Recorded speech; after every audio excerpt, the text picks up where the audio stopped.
It is rocking the valley right now. ABC 15, the first to expose a possible connection between the deadly serial street shootings and the Phoenix freeway shootings, both terrorizing crime sprees so far, both unsolved. The common denominators we broke on our news at 6. Aaron Saucedo and his gun. He's officially arrested in an unrelated murder, but he's also the person of interest in the serial street shootings investigation right now.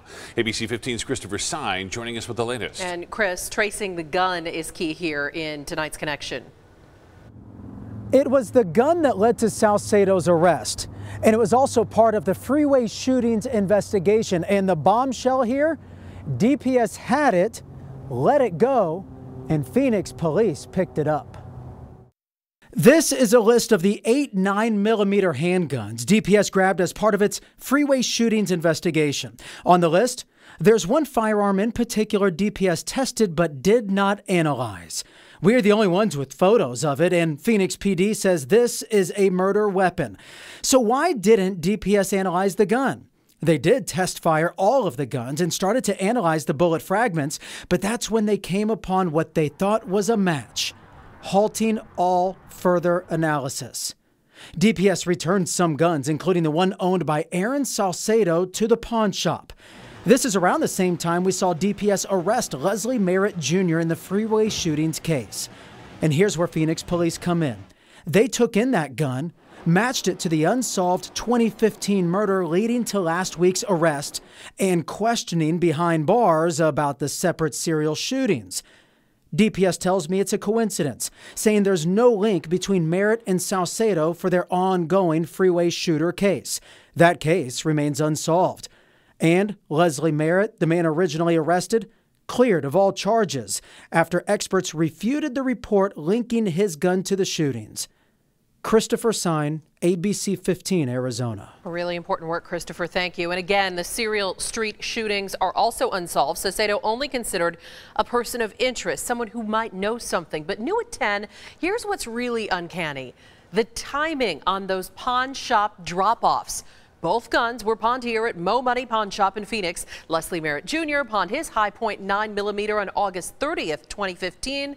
Aaron Saucedo pawned his identical type of gun at the very same place the very next day. All new at 10, a statement from Leslie Merritt Jr., who's suing over all of this. Quote, "My life was ruined when I was falsely accused of the freeway shootings." He goes on to say, to know the gun of an accused murderer was in the hands of police but not examined adds insult to injury. Don't forget, we told you just a few days ago, Merritt also passed a lie detector. It's amazing nobody was killed in the freeway shootings, but the possible break in the case of the street shooter, a rare glimmer of hope to the families left desperate for answers and justice for their murdered loved ones. 9 shootings, 7 dead from March to July, some victims lucky enough to make it out alive. That includes the shooter's last victim, who survived after bullets started flying as he sat in his car with his young nephew. This week, police back at his home to let him know this. That we caught a guy and we think it might be him. Remember, that black BMW was the other street shooter calling card? Neighbors say Saucedo drives one just like it, and it got towed by police last week raiding his home. Your safety at the forefront of both unsolved cases. The sprees leaving Valley neighborhoods like ghost towns last summer, with people fearful they could become the next target. Tonight, neighbors we talked to say they are still uneasy.